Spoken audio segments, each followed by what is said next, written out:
করবেন তিনি শহীদ হয়ে গেলেন। 3 দিন পর্যন্ত তিনি একবার আহত ছিলেন। এই কর্ণেরই গোড়াতে এখানে তাকে আঘাত করেছিল। যে আঘাত করলো তার নাম আব্দুর রহমান মুলজিম খারিজি। আঘাত করার পরে এখানে ঢুরি হয়ে গিয়েছিল। ঢুরি তখন তো সেলাই করার কোনো ব্যবস্থা, অত্যাধুনিক চিকিৎসা ছিল না। হযরত আলী রাদিয়াল্লাহু আনহু এখান থেকে রক্তক্ষরণ হয়ে হয়ে শুভ্র দাড়িগুলি তার ভিজে ভিজে রক্ত পড়তে লাগলো।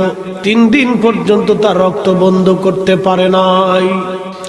সাহাবীরা এসে বলল, আমিরুল মুমিনিন, আপনি যদি বলেন আব্দুর রহমান মুলজিমকে আমরা ধরেছি, আব্দুর রহমানকে আমরা হত্যা করে ফেলি, হযরত আলী শহীদ হয়ে যাবেন, আহত দেখেন তখনও কত বড় ন্যায় ইনসাফওয়ালা। তিনি ডাক দিয়ে বলেন, ও আমার নবীর সাহাবীরা, সে আমাকে হত্যা করার জন্য ছুরিরাঘাত করেছে। আমি যদি শহীদ হয়ে যাই তাহলে তাকে হত্যা করা তোমাদের জন্য বৈধ হবে, কিন্তু যেহেতু আমি এখনো শহীদ হই নাই, মৃত্যুবরণ করি নাই, অতএব তাকে তোমরা হত্যা করতে পারো না। চিৎকার মেরে জোরে বলেন না মারহাবা। মানুষ ছিল, কল্পনা করতে পারবে? আমরা হলে কি করতাম? মেরে ফেলা। আমরা হলে বলতাম মেরে ফেলে দেখ। হযরত আমিরুল মুমিনিন বললেন, না, তোমরা তাকে জেলে বন্দি করে রাখতে পারো, কিন্তু তাকে হত্যা করবা না। যদি আমি বেঁচে যাই, আল্লাহ আমারে বাঁচায় দেয়, তাহলে বিচার হবে ভিন্ন। আর আমি যদি শহীদ হয়ে যাই, তারপরে তোমরা আমার মৃত্যুর বদৌলতে তাকে মৃত্যুদণ্ড দিতে পারো। এটার নাম ইনসাফ, এটার নাম ন্যায় বিচার। আর আমাদের দেশের বিচার হয় এখন পকেটে মাল নিয়ে। যারা বিচার সালিশ করে অনেকে আছে মুইতে ফানি নেয় না।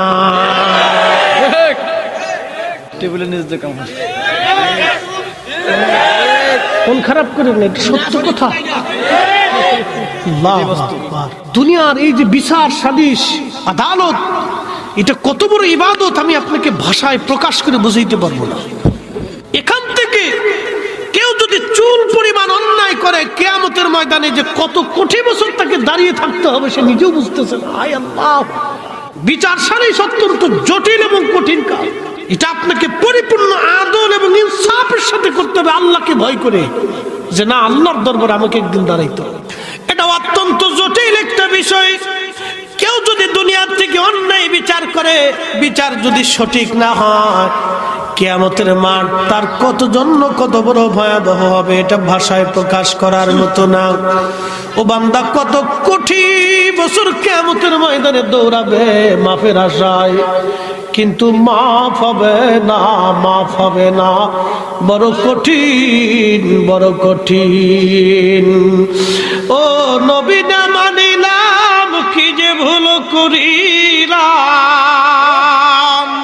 ভস্মে ঢালিলাম ঘি, মানুষ হইয়া ভবেতে আসিয়া, মানুষের করিলাম কি, মানুষ হইয়া ভবেতে আসিয়া, মানুষের করিলাম কি। আল্লাহ নবী বলেন, উম্মত তোমরা শুনিয়া দাও, কঠিন হাসরের মাঠ। এই মাঠের মধ্যে শুধু মানুষ, জিন, ফেরেশতা, পৃথিবীর মাটির বালু কণাগুলি গুনে গুনে শেষ করা যাবে, কিন্তু ফেরেশতা গুনে শেষ করা যাবে না। এত পরিমাণে আল্লাহ ফেরেশতা সৃষ্টি করেছেন। এই ফেরেশতারা হাসরের মাঠে আল্লাহর সামনে দাঁড়ায় যাবে। দুনিয়ার মানব জাতি দাঁড়ায় যাবে, জিন জাতিরা দাঁড়িয়ে যাবে, সমস্ত মাখলুকগুলি, পশু পাখিরা আল্লাহর আদালতের সামনে দাঁড়াবে। প্রশ্ন করবেন, মুফতি ফরিদি হুজুর, পশু পাখিরা আল্লাহর আদালতে দাঁড়ায় কি বলবে? আপনাদের গ্রামের নাম বাঁশডোর, উত্তর পাড়া, দক্ষিণ পাড়া আছে না এরকম? উত্তর পাড়ার গরু যাইয়া আল্লাহর কাছে বলবে, আল্লাহ, আমার বাঁশডোর গ্রামের দক্ষিণ পাড়ার গরু আমারে মারছিল, গুতাইছিল, আল্লাহ আমি আজকে বিচার চাই। আল্লাহ বলবেন তোমার যেইভাবে মারছিল তুমি সেইভাবে মেরে দাও। উত্তর পাড়ার কুকুর যায় বলবে আল্লাহ দক্ষিণ পাড়ার কুকুর আমারে কামড়াইছিল, আমারে খাইতে দিছিল না। আল্লাহ আজকে আমি তোমার দরবারে বিচার চাই, তুমি মালিক ইয়াউমিদ্দিন। আপনাকে ভাষায় প্রকাশ করে বুঝাইতে পারবো না। সেই দিন আল্লাহ এই কুকুরের ফয়সালা করে দিয়ে বলবে তোমাকে যেইভাবে কামড়াইছিল তুমি সেইভাবে কামড়ায় দাও। বিড়াল যে বলবে আল্লাহ আমাকে মারছিল, আল্লাহ বিড়ালের ফয়সালা করবে। পাখি যায় বলবে আল্লাহ আমারে মারছিল, ঠুকরাইছিল, আল্লাহ আমার খাবারও কেড়ে খেয়ে ফেলে দিয়েছিল, আমি আজকে ফয়সালা চাই। পাখিদের ফয়সালা আমার আল্লাহ পাক করবে। বনের হিংস্র প্রাণীরা একজন আরেকজনের বিরুদ্ধে মামলা করবে, সেই দিন আমার আল্লাহ তাদেরও ফয়সালা করে দিবে। আল্লাহ নবী উম্মতকে বলেন উম্মত রে, সেই দিনের আল্লাহর আরশে আল্লাহর ছায়া ছাড়া আর কোনো ছায়া থাকবে না, হাউজে কাউসারের পানি ছাড়া আর কোনো পানি থাকবে না। সেই দিন দুনিয়ার মধ্যে যারা ন্যায় বিচার করবে, লোক দেখায় বিচার যারা করবে না, টাকা পয়সা খাইয়া যারা স্বজন প্রীতির বিচার করবে না, যারা ন্যায় বিচার করবে, ওই দিন আমার আল্লাহ আরশে মুআল্লার নিচে তারে টান্দে ধরে নিয়া আরশে মুআল্লার নিচে আল্লাহ জায়গা করে দিয়া জান্নাতের মেহমান বানায়া নূরের মিম্বরে নূরের চেহারায় বসায় রাখবে। একবার জোরে জোরে বলা যাবে আল্লাহু আকবার। বুঝতে পানি নেই না, হেতে হচ্ছে বিচার। আমাদের দেশে যে বিয়ে পড়ায় না, বিয়ে পড়াইলে কি কয় অনেক কাজে আছে, মুইতে পারি নেই না, ও আইসে বিয়ে পড়াইতে গেছে। ওরা আগে পানির ভিতরে চুবাইতো, কি কথা কর না কেন, ওরা আগে পানির ভিতরে চুবাইয়া পাক সাফ করাইয়া তারপরে বিয়ে পড়াইতে নিয়ে আসবে। আমাদের দেশে এখন বিয়ের সিস্টেম তো পাল্টে গেছে, ফুলাও নাচে বেডিও নাচে, আরেকজনের বউলে আরেকজনের লাস্ট আছে কিনা জামাই, জি আব্বা, বউলা আরেকজনের নাচে, আরেকজনে কাদা দিয়ে রং দিয়ে কোনটা বেডি কোনটা বেডা চিনা যায় না। এটাকে বিয়ে কয় না, এটা বেহায়াপনা। বিয়ের কাজ হবে মসজিদের ভিতরে, যাব কবুল, কথাবার্তা হবে আল্লাহর ঘরে, এগুলি বন্ধ করতে হবে। তারপরে আছে দেনাপানা, তার মানে নাম হলো যৌতুক। খুব মনোযোগ দিবেন, যারা যৌতুক চাবে বুঝবেন এটার নাম ইতর, এটার সাথে আত্মীয়তা করা যাবে না। আচ্ছা ঠিক, খুব মনোযোগ দিয়ে, কষ্ট হইতেছে আপনাদের? সারা রাত তো চলবো? আচ্ছা ঠিক আছে, চলবে ইনশাল্লাহ, সারা রাত তো চলবে ইনশাল্লাহ, চিন্তার কারণ নাই।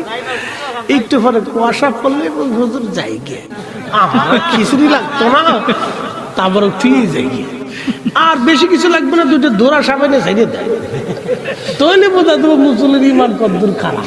দোরা সাপ না, গুকরা সাপ লাগতো না, দোরা দূরে সাইডে ব্যাং দিলে আরো তাড়াতাড়ি, আর বেদিকের ভিতরে তেলা বুকা ছেড়ে দেন, দুটো যোগ ছেড়ে দেন, দেখবেন যুদ্ধ বেঁধে গেছে। নবীগঞ্জের মুসলমান, বিয়ে করবেন নবীর তরিকায়, সাবধান। যৌতুক মৌতুক এগুলি হারাম। শুয়োরের গোশত যেমন হারাম, সুদের টাকার গরুর গোশত হারাম, খাস এই আপনার কুত্তার গোশত যেমন হারাম, ঘুষের টাকার ছাগলের গোশত তেমন হারাম। বাজান রে, অন্যায় ভাবে মানুষের অর্থ মেরে খাওয়া যেমন হারাম, ওই আপনার কি বলেন আপনার বন্য পশু এদের গোশত যেমন হারাম, যৌতুকের টাকার গরুর গোশত তেমন হারাম। যদি বুঝেন জীবনে কাজ ছোট লোকি ব্যবসা জীবনেও করবেন না। আল্লাহ আমাদেরকে বুঝার তৌফিক দিক বলে না আমিন। পৃথিবীতে ন্যায়ের উপরে চলবেন, অন্যায় কখনো করবেন না, সাপোর্ট করবেন, ইনসাফের উপরে থাকবেন। বন্ধু মনোযোগ দেন, হযরত আলী রাদিয়াল্লাহু আনহু অসুস্থ, আব্দুর রহমান মুলজিম খারিজি আহত, তেনাকে শহীদ করলেন।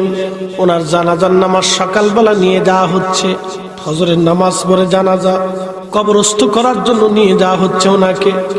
এক খ্রিস্টান অন্ধ যুবতী নারী দৌড়ায় আসছে। কুফার মসজিদের পাশে, গভর্নর হাউসের পাশে মসজিদ, মসজিদের পাশে দাঁড়ায় দাঁড়ায় কাদার বলে, শুনছো ও মুসলমানরা, আগে বলো আমি অন্ধ, চোখে দেখি না, আমাদের খলিফা আমিরুল মুমিনিন হযরত আলী কি দুনিয়াতে বেঁচে আছে না মরে গেছে? লোকেরা বলল বলো কি? আমিরুল মুমিনিন দুনিয়াতে নাই, তিনি শহীদ হয়ে গেছে। মেয়েটার চোখের পানি ছেড়ে দিয়ে কাঁদে আর বলে, হা বুঝছি আমার খলিফা দুনিয়াতে বাঁচে নাই, মরে গেছে, আমি বুঝতে পারছি। লোকেরা বলল, রে অন্ধ নারী, খলিফা দিয়ে তুমি কি করবা বলো? তখন ওই অন্ধ নারী ডেকে বলতেছে, শোনো মুসলমানেরা, আমার খলিফাতুল মুসলিমিন কুফার মসজিদ থেকে নামাজ পড়ে বাড়ি যাওয়ার সময় প্রত্যেক রাত্রিবেলা, আমি অন্ধ গরিব মানুষ, চোখে দেখি না, আমার প্রয়োজনীয় সামগ্রী আমার সব খোঁজ খবর নিয়ে তারপরে খলিফা যাইতো। আজকে 3 রাত আমি খ্রিস্টান বিদায়, সে কখনো আমাকে ঘৃণা করতো না। আমি 3 রাত হলো খলিফা আমার ঘরে যাই নাই, আমার খোঁজ খবর নেয় নাই, লোকও পাঠাই নাই। এই জন্য আমি বুঝছি আমার খলিফা আজ 3 দিন দুনিয়াতে নাই। যদি থাকতো তাহলে আমার খোঁজ খবর নিত, আমার জন্য লোক পাঠাইতো, নিজে আসতো। মুসলমান সুধী সমাজ, আপনারা বুঝে যাবেন, হযরত আলীর মতো একজন মহানুভব ব্যক্তি, যিনি আমিরুল মুমিনিন দুনিয়ার থেকে জান্নাতের সার্টিফিকেট পেল, পুরা ঘরটা তার জান্নাত, শ্বশুর বাড়ির লোকজন জান্নাতি, শুধু জান্নাতি না, তারা জান্নাতের সাহিব, জান্নাতের মালিক, যাদের উসিলায় ফাতেমা, হাসান, হুসাইন, আলী নবীর উসিলায় কোটি কোটি কোটি কোটি জাহান্নামী জান্নাতে চলে যাবে, তারাও পর্যন্ত একজন খ্রিস্টান নারীর ঘরে খাবার পৌঁছাই দিয়ে গেছে। আমার পীরের বাড়ি অনেক হিন্দু যায় বিদায় অনেকে নাক সিটকে কয় হিন্দু যায় কে? আরে আল্লাহর ওলির কাছে হিন্দু যাবে না তো যাবে কার কাছে রে বেটা? তুমি নিজেও তো ধর্ম বুঝো না, তুমি নিজেও তো ধর্মের আইন চিনো না। অবশ্যই হিন্দু আমার বাড়ি আসবে, আমার বাড়ি আমি তার খাবার দিব, আশ্রয় দিব, আমি তার চিকিৎসা দিব, আমি তার সেবা করব, তার অসহায় হলে আমি সাহায্য করব, এটার নামই ইসলাম। কথা বলেন ঠিক না বেঠে?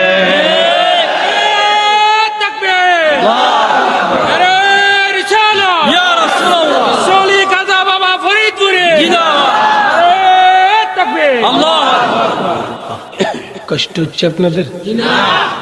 এগুলি আমাদেরকে বুঝার দরকার বাবা। বলির আমাদেরকে এগুলি শিখিয়ে দিয়ে গেছে, এটার নাম ইসলাম। বাবাজি ন্যায়ের উপরে থাকবেন, অন্যায়কে প্রশ্রয় দিবেন, সমর্থন করবেন। বাপ আজকে যে দুনিয়ার উপরে আজকে বসে আছে, কালকে এই দুনিয়ার নিচেই মাটির নিচে একদিন ঘর হবে। আব্বা কথা কর না, ঠিক কিনা? আমার সারো আল্লাহর জিকির করো, পাইলে পাইতে পারো খুদারি। কথা কইছ না কে? বাবা আজকে জামাই শ্বশুর তো গুতাইতেছি লাগে। বাবা সে যার গায়ে দেখলে তারে চিনা যায়, আর আর আর দরকার নাই। তোমরা এ খোয়া খোয়া গুতাই গুতাই তাহিরি রে তা করছো। আমি বুঝি এর লেগে আর গাইতাম না।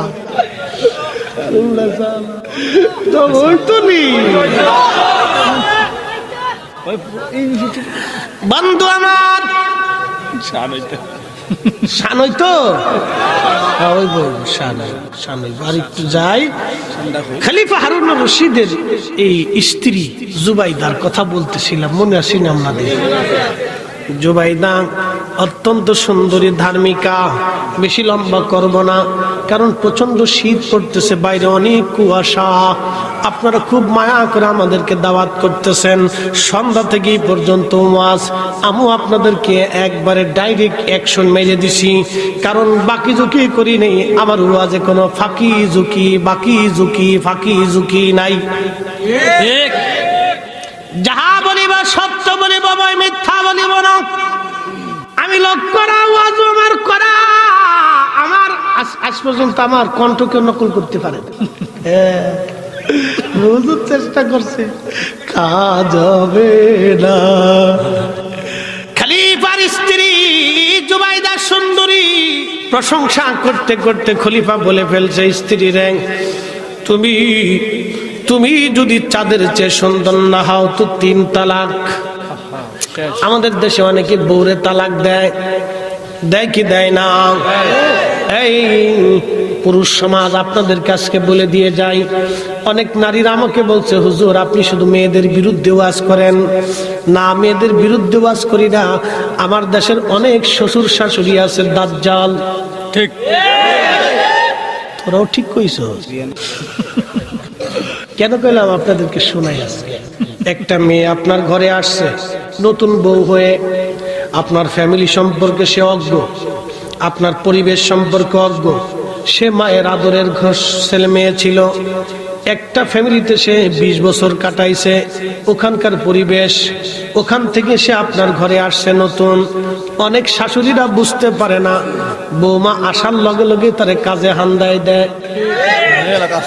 এই মহিলা নিজেও বুঝে না, গ্রাম্য বেডি, এই বেডির আহল জ্ঞান কর, এই বেডির আহলের মধ্যে কুত্তায় মুতে দিছে। বলে হুজুর এত কড়া ভাষায় বললেন কেন?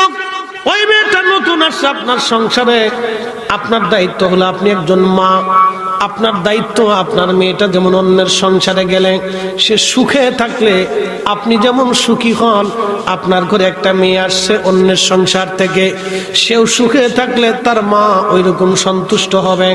আপনি যেহেতু মা, আপনার দায়িত্ব হলো আপনার বৌমাকে আগলায় রাখা, ঠিক, তার সুখে সুখী থাকা, তার দুঃখে দুঃখী হওয়া, তার অসুবিধায় তাকে সাহায্য করা, তার কাজে কর্মে তাকে বুঝায় সুঝাই দেওয়া। স্ত্রী ধীরে ধীরে ধীরে ধীরে তাকে বুঝানো। হঠাৎ করে আসার পরে যদি আপনি তার উপরে প্রেসার দিয়ে বসেন, ওর মানসিকতা নষ্ট হয়ে যাবে, মন খারাপ হয়ে যাবে। এই জন্য আমাদের দেশের অনেকেই বেডিরা বোঝে না, আমাদের দেশের আরো অনেক বেডিরা আছে, আশেপাশের বেডিরা, এই বেডিরাও শয়তান, ওরা শয়তানে খালি যায় চাবি মারে। ওই বেডিকা রাহুলের মধ্যে কুত্তায় মুইতে দিছে। বলে হুজুর কারণ কি, কথা কেন বললেন, বুঝাই দিয়ে যায় আজকে।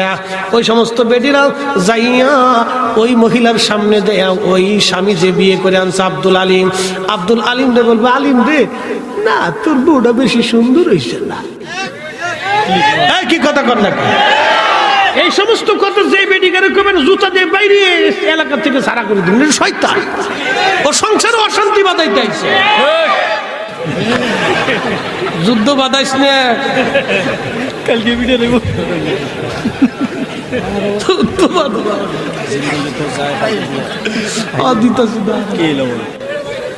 শোনেন, এগুলি সামাজিক ব্যাধি, এই কারণে কিন্তু অশান্তি সৃষ্টি হয়। কথা কন না কেন? ও নতুন বিয়ে করে নিয়ে আইছে, স্ত্রী যা মনে তাই হোক, ওই বেডি আয় ফুসলাইব না রে করিম